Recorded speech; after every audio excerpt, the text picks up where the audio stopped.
Hey, Erica, welcome to the virtual campground. Thank you so much for joining us. We're so glad you're here. We connected on our Facebook renovation page, and you had posted some really beautiful photos. And so I wanted to reach out and talk to you a little bit about your renovation experience, what you've done, what problems you ran into, what challenges, and how you overcame those challenges. Your renovation is beautiful, so just want to talk a little bit about it. So thanks for being on. Yeah, thank you so much. No, I've lived in my RV for about 5 years now, and I have learned so much about all the things renovation and RVs, from how to paint, and how to do woodwork, and also how to deal with electrical outlets. And it was all a complete surprise to me with every problem that I encountered or success that I had. But I can say that I didn't do any of it alone, which is a huge deal to me, that I had the help and community to kind of build on this experience. So yeah, That's I've loved awesome. living here. Yeah. That's awesome. Tell us a little bit about your rig. What is the make, model, year, whatever information you have on it. Tell us about it. Yes. So I live in a 2005 Holiday Rambler Presidential, and it's 36 foot, three slide outs. It's honestly pretty large. It compares to some of my friends' apartments to me. And I'm really comfortable here. I am naturally more of a minimalist and small size living type of person, but I haven't even filled up all the space and storage I have in the RV, and it helps living alone as well. But yeah, that's what I live in. Awesome. It's nice. I love it. So what was your motivation for even starting a renovation? I mean, why even get into a project like this? It's sort of daunting. I mean, there's a lot to do. Yes. So I grew up partially in RVs and partially traveling whenever I wasn't in school and things. And my dad stayed in RVs for his job, and I absolutely love the lifestyle. I mean, most memories that I have living in campgrounds and just around RVers in general were always positive. And so a few years ago, whenever I just started college and was just moving out of the family home and things, I was deciding, what type of living style do I want? And my dad offered the idea of RVs, and it just went off from there. But I remember whenever I first stepped into the RV, I just knew it needed to be more home like.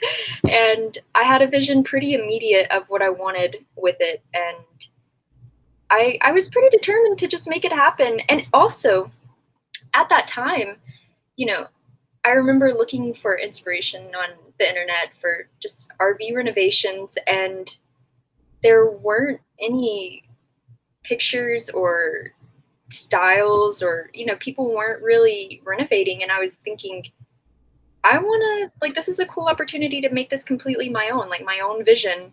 And then over the years I started seeing more and more pop up, and was super excited that other people were wanting to pursue alternative living and just the lifestyle and things. But Awesome. yeah, it's I've I've always loved the lifestyle and the people included in RV parks, and that's kind of what I'm all about, is just meeting amazing people around the country and being one of them. Awesome. Yeah, that's great. And what are your plans for your rig? Do you live in it full time? Are you traveling? Tell us about your lifestyle in general. Yes, so I am a full timer. I've been full time for about 5 years, and I plan to keep it as long as possible. I mean, it's my home. It's just like anyone's apartment or anything else. But I eventually have goals of renovating more to possibly sell, to renovate a van, and have an easier access to traveling and just going. This is a fifth wheel, so it's not super easy to just get up and pull, but I do want to have easier access to just getting up and going whenever I want. And then I wouldn't mind, having this as an Airbnb or something that I can rent out, but I definitely want to keep this RV in particular. And then the future goal is to have an RV park, possibly. Oh Um, wow, that's very cool. yeah, yes, yes, I would love that. That's very cool. So when you think about your renovation, how much renovation did you do? Would you classify it as sort of a minor renovation? And I already know the answer to this because I've seen your photos and they're amazing. But just tell us a little bit about what scale of renovation do you think this was? Major, minor? Tell us a little bit. The whole thing, the absolute whole thing. I I wanted to make this feel like home for myself, and I had a vision that I just couldn't back down from. Honestly, I'm a bit stubborn when it comes to whenever it comes to design and what I'm wanting. But yeah, so I started out with painting, and that was the first big move. And I'm sure everyone who has renovated an RV just knows how frustrating it is to strip and sand and do all the things and all the cabinets. It was a lot just doing the painting. And at first, it was only white. I painted the entire thing white and kind of left it there for a year or so. And then it wasn't until the summer that I decided to get more bold, to implement the plans that I had whenever I first gotten it. And I just started ripping things out and learning how to do all the things that I wanted to do. I learned woodwork over the summer, which was interesting. I learned plumbing and electrical work and paneling. Wow, Yeah, that's pretty this was impressive. a full renovation. It was the whole thing, the whole shebang. That's pretty impressive. But you took your time doing it. You did some, you lived in it, and then you did some more. So it wasn't like you completely gutted it and redid it. Sounds like. Slightly, yes, I did take my time. However, I also it was more so it wasn't by choice that I took my time. I would have done it all at once if I could. But life events, school, all the things, and so whenever I finally got the time, I decided to go full force with it, and that's what happened over the summer and in the course of Okay. 6 months. Okay. Awesome. And when you started your renovation initially, did you, or even in the second phase, so to speak, did you find much damage in the rig, and how did you handle that? So the second phase of of renovating, I did find water damage, which is apparently everyone's fear, and it was definitely mine. um, but again, I have amazing community, amazing help, and my dad actually came and taught me how to replace the slide out floor. Lots of woodwork, lots of frustration, and um, it was very tedious. But there were a few things that went wrong the second half of the renovation. So, what happened over the summer? Not only was there water damage, but I also had my washer and dryer went out, and basically every appliance just decided to die all at once, and Oh just no. the complications that go with life. I guess all just happen at once Right. conveniently. Tell us a little bit about, just in rough numbers, how much did you spend on renovating your rig?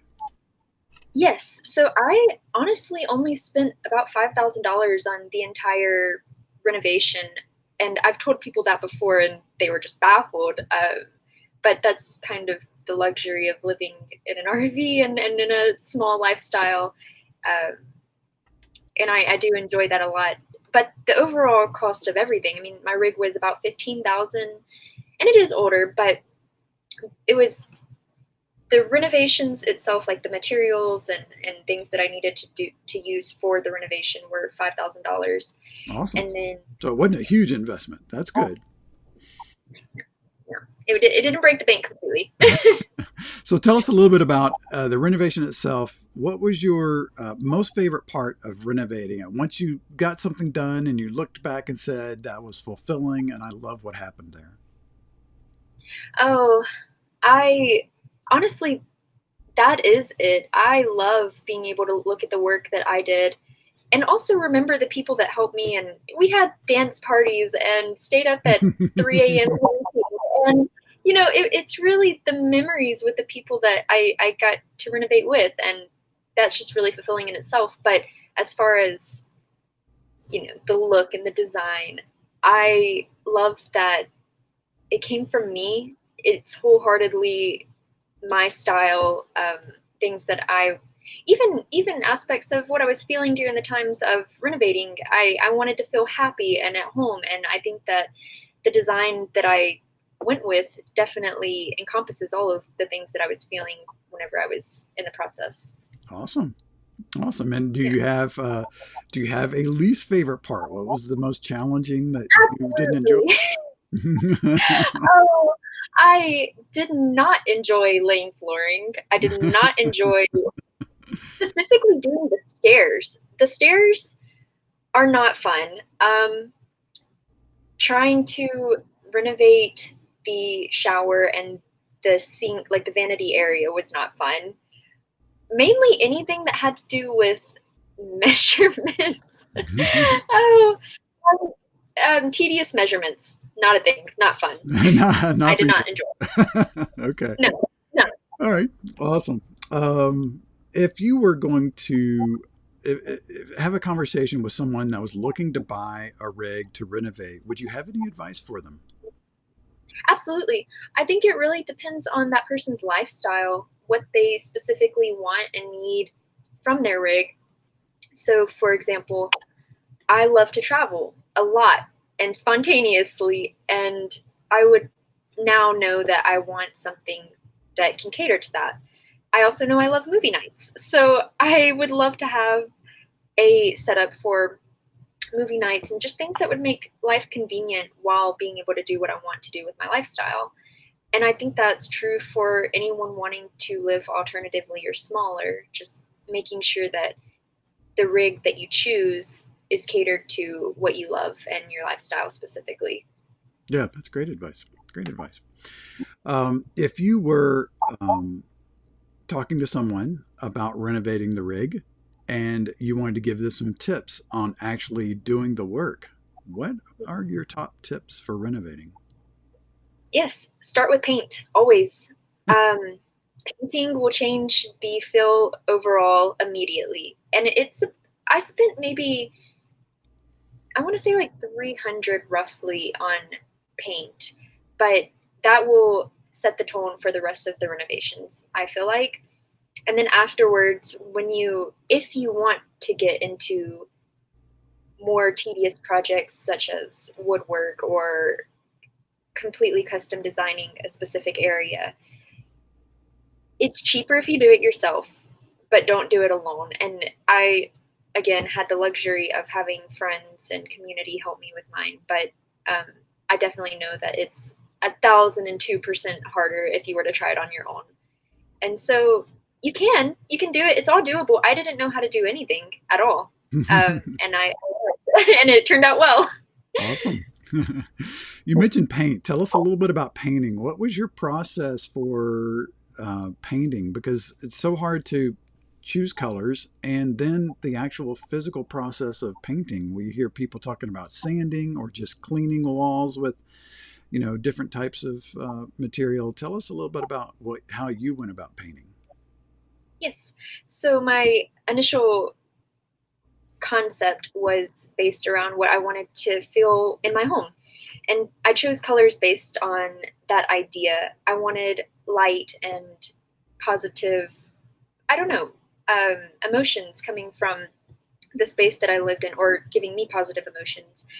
And I also wanted home and modern and, I chose colors based around those ideas and feelings that I wanted to be associated with. So and my favorite color is green, and I love earthy tones, and so that definitely played into the color scheme. But as far as the actual implementation of doing it, I started out with taking off. There was a border. Most RVs have a border. I don't know why, honestly. But I took that off and had to get the goo off of it by scraping it and all the grossness that comes with that. And then I sanded the walls. I probably took too many steps, but again, I was just beginning, and this was 5 years ago. I sanded the walls. I TSP'd the walls, and then I took off all the cabinets, sanded the heck out of them, and TSP'd. I did one coat of painting with a roller, and then I found out that I actually like the brush a little bit more for the cabinets and harder areas to get to and things. And so I just rolled the walls, primed them, and then did a white coat, and then did a second white coat, and that was it. But for the cabinets, I used a brush, and there there are some places that I realized that I didn't sand well enough, and because of that, I had little cracks in the corners of Hmm. my Yeah. cabinets. But I've fixed that since then. I've learned how to do Good for you. it. You. Well, I know it's a lot of work, and I wanted to to have you talk a little bit about some parts of your rig. And so you sent some photos, and I'm going to bring up the bathroom before photograph. And so as you were looking this, uh, you know, what did you already have an idea about how you wanted it to look, or did you just start tearing things up Absolutely. and figure it out? No, I had an idea the second I walked into the RV. Honestly, I knew exactly what I wanted, and honestly, my vision for the RV didn't change much over the past 5 years. I did a little bit at a time, but along the way, the vision didn't really change. I knew exactly what I wanted as soon as I walked into it. Truly, um, but the how to get to that place did change over the course of time. And specifically for the bathroom, I didn't know that what I did 4 years ago, I didn't know that was possible to do. It was through inspiration from other RVers that came along that Nice. I found out that I could do these things, and I did. Well, let's take a look. Yeah. And Let's take a look at that bathroom before, and then here is after. Quite yeah, change. That's beautiful.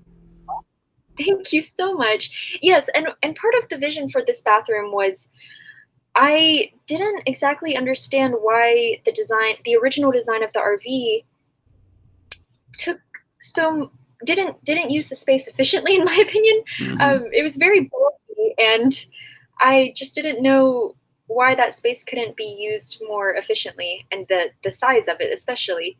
And so, yes, the countertop just came all the way out. It left a tiny little place, and I understand the idea, but I felt like I could do it better, make it a little bit more efficient for what I needed. Um, Yeah, that's and beautiful. so I took out the large vanity and decided to go with a smaller vanity and make the shower bigger. And I used tile in the shower. And this was after a lot of research from other RVers who had used real tile and how to do that safely for travel and also make it look nice and homey and things. And it does. Um, but for the grout and the thin set that I used Flex Bond for the thin set, and then I forget the exact name of the grout that I used, but it's sanded. And I've already pulled my RV once, and it went completely well. It didn't crack or have any issues at all. So I was really Nice, pleased by that. nice. Yes, Well, and it also looks beautiful. another thing. Yes, another thing with the shower specifically is whenever I was renovating my shower, I didn't know exactly what went on behind the pretty tile and the things, Hmm. and I had to rebuild I had to put beams to have a structure behind Support those. it, and Yeah. yes, and then I think we used hardy board or Hmm. it was a lighter backer board, Okay. and yeah, so it was, and then I did the red. Oh, I forget what it's called. It's the red waterproof Oh sealant, yeah, and right. then I put yes. So that's And, kind of the process behind the tile, and where which did was you get interesting. the shower enclosure from? Amazon actually, Okay. and that cost about 500, but I do thoroughly enjoy it, and I used the same exact setup that they had on Amazon for my entire shower. So the Okay. pan and the drain. Nice. Yeah. Nice. Okay. Great. Let's talk about your living room. It was quite a mess when you took this photo. There it is. Yes. That's an, Oh, that was the first day of renovation ever. oh my gosh. Okay, so and this is what it turned into. That's amazing. Yes. Yes, that is my lovely little space. That's incredible. And then this is the other side of it. You got a nice workspace there and a lot of lovely light coming in. It's just really beautiful. Yeah, thank you. Thank you so much. Yeah, I remember that first night whenever I ripped everything out and thinking, oh my gosh, I there's no going back now. Like this is it. Here we are. Here it goes. But I Uh, am thoroughly excited with how it all turned out. And I honestly I didn't really doubt any of the process. It changed slightly along the way, but truly I had a vision and I just didn't really doubt it. And this is one of the only times I can honestly say that. um, but I felt very good about what I was doing and it felt like it was completely from me, which is important because I live yeah, in it. absolutely. And I love the touches, the lamps and the books and knickknacks on top. Now, when you move, do you have to pull all those down and throw them on the couch, or what do you do? So I had a giant box, just a cardboard box that I put all of my books in and all my unbreakable knickknacks. I put my things that were breakable in my car, and I put my furniture in the bedroom and on the bed, and that everything stayed completely safe. And again, I'm more stationary, so I'm kind of flexible with how much I can do. But I don't really own a lot. Honestly, the things that are out in those pictures are kind of kind of my possessions. They just stay there. Yeah. It's Yeah, so I didn't have a huge issue with travel and keeping things safe and moving and things. okay. All right. Fair enough. Okay. So let's talk about the bedroom. So the bedroom was just a pretty standard Yes. looking RV bedroom. Lots of lovely Yep. browns and with some nice browns to go with the browns uh, Some more brown. and yeah, some more browns. And then you freshen things up quite nicely. Thank you. Yes, and I'm not actually completely finished. I have a few more plans for that one little space in the back where the black wall is. Um, I'm still thinking on it, but I think I want to put curtains over the shades or get new shades or Mm-hmm. something. Well, But I do love that quite an area, how it improvement. came out. Yeah. Looks It's very cozy, honestly. Eric, it's been delightful talking to you. You have done some amazing work on your rig, and thank you for sharing it with us. Do you have any thoughts on final thoughts, any encouragement or advice for RVers that are trying to do the same thing you're doing? First of all, do it. Yes, I do. I think that everyone should at least explore the idea of alternative living. It's very fulfilling if you want that type of lifestyle. And I did. And I've talked with a lot of people, especially my age. I mean, I'm 25 and I've just talked with more people who crave a smaller living situation or a more travel oriented lifestyle. And this is honestly a really great way to do that and have the money and lifestyle that you're going for there. Um, Aside from that, I think once you get into the renovation process, it's just keep moving forward. Just keep doing it. It's going to look weird. It's going to be uncomfortable. Don't Just give keep up. moving forward. Yes. I've seen Yes. lots of people post on our Facebook renovation page that they'll run into water damage or something they don't understand. And they just get so frustrated and they just want to give up. And it's great to see the encouragement from the others. So that is great advice. Yeah. And also have friends help you. Have dance parties and turn on the music and it's so much more memorable and so much more fun knowing you're not doing it alone, That's which is also in life. that's great advice. Well, Erica, thank you so much for joining us. And if someone wants to learn more about you, how would they? Well, I am on Instagram. It's Erica_Curtis. I have a Facebook page, which is actually linked to for my RV. It's linked to my photography page as of now, but it's Erica Curtis Photography. And I'm currently building a website for the RV specifically, where I'll have links and places that you can see the exact details of what I bought and used for, renovation purposes and ideas and how to's. And yes, I'm working on a website currently, and I will have Awesome. that out soon. Awesome. Well, let us know and then we'll make sure to get the word out. But thank you so much for joining us today. We really appreciate it. It's very nice meeting Thank you so much. I thoroughly enjoyed this. Thank you. you. Have a great day. You as well.